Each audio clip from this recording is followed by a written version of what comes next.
গাইবান্ধা জেলার পলাশবাড়ী উপজেলার ননিয়াগাড়ি নামক পৌর শহরে বাংলাদেশের সবচেয়ে ছোট মসজিদ নামে পরিচিত। স্থানীয় নাম অনুসারে একে বলা হয় কাদের বক্স মণ্ডলের মসজিদ। বাট এই কাদের বক্স মণ্ডলের মসজিদ নামটি নিয়ে যথেষ্ট বিতর্ক রয়েছে। এই ব্যক্তির নামকরণ নিয়ে মানুষের ক্ষোভ রয়েছে। এটির বিভিন্ন লোকশ্রুতি আছে। এটির নির্মাণ সাল এবং কত বছর পুরনো এই বিষয়টিকে নিয়ে কেউ কেউ বলেন এই মসজিদটি প্রায় 500 থেকে 700 বছর পূর্বে নির্মিত। আবার কেউ দাবি করে থাকেন 200 বছরেরও অধিক সময় আগে এটি নির্মিত। এটির সঠিক ইতিহাস কেউই আজ পর্যন্ত বলতে পারেননি। এবং এই মসজিদটির নির্মাণ সাল হিসাবে আরেকটি বিষয় ধরা হয়, সেটা হচ্ছে নবাব সুজাউদ্দৌলার সময়কালে এই মসজিদটি নির্মিত হয়েছে বলেও ধারণা করা হয়। কিন্তু এখানকার স্থানীয় লোকজন, মুরব্বীগণ কেউই সঠিকভাবে বলতে পারেননি। সবারই একটাই কথা ছিল, আমার দাদার দাদা, তার দাদা, কেউই প্রপিতামহ কেউই বলতে পারেননি এই মসজিদটি কখন কিভাবে নির্মিত হয়েছে।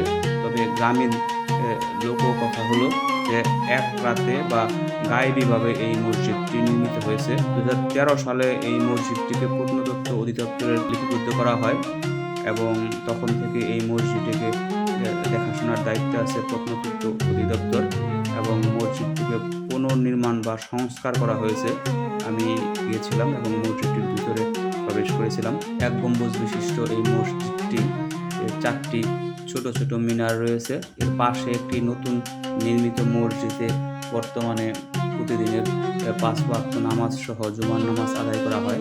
আমরা স্থানীয় লোকের মুখে এটার ইতিহাস জানার চেষ্টা করলাম। আপনি বলেন। কেউ কভার পারে না এই মসজিদ কত সালে হয়েছে কভার পাবে না। এটা তো বিরাট একটা জঙ্গল ছিল, জঙ্গলের ভেতরে এক রাতে হয়েছে, কেউই কভার পারে না। খালি এটা শুনে আমার দাদাই কভার পারে না, আর তো থাকবে আমার বাপ স্যার। আমরা তো কভারই পাবো না, নাম নিয়ে গেছি নিয়ে কভার। তার মানে আপনার দাদারা বলতে পারতো না? আমার দাদা 120 বছরে হয় মারা গেল, আমার বাবা হলো 119 বছরে মারা গেল। তারাও বলতে পারে, তারা বলতে পারে না? তারাও বলতে পারে। ঠিক আছে।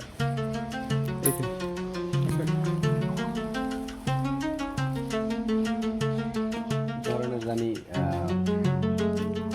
মাঝে মধ্যে অত্যাচারও করতো, সমস্যা করতো, জিন সমস্যা করতো।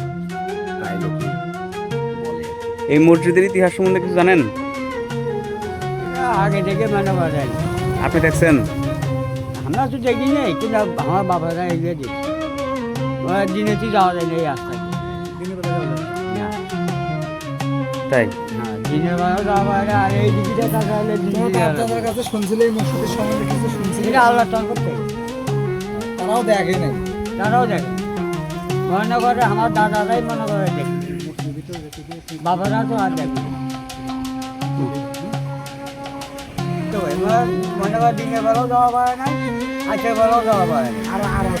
আর আসলে তাই? হ্যাঁ, চাঙ্গা না গাড়ি চাঙ্গা আমার ভয় করে যাবারই পারে নাই মানে। তাই? হ্যাঁ, এই যে অত্যাচার করছে। মানে আপনার দাদার আমলের পর আগে থেকে? হ্যাঁ, আমলের পর। আনুমানিক একটা টার্গেট দিয়েছিল যে কিরকম বয়স হতে পারে এই মসজিদটা। এটা গোলাগুলো এগুলো আড্ডা, এটা আল্লাহ চল করতে গিয়ে মনে হয় এটা তখন কি এদিকে জঙ্গল ছিল না? জঙ্গল আর আসছিল।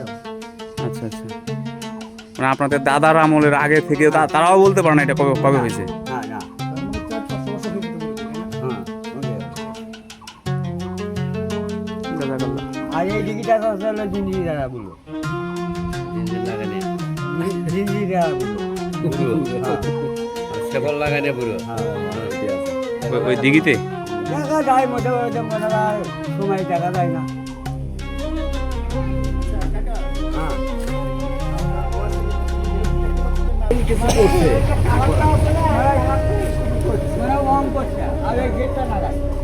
হ্যাঁ হ্যাঁ ঠিক আছে, গেটটা ভাঙা ছিল, গেটটা লাগাইছে মানে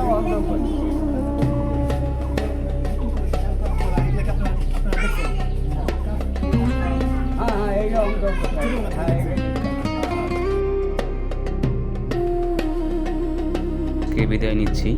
দেখা হবে নতুন কোনো জায়গায়, নতুন কোনো ইতিহাস, ঐতিহ্য এবং সংস্কৃতির সাথে পরিচিত হতে বাংলার পথপ্রান্তরে। আসসালামু আলাইকুম।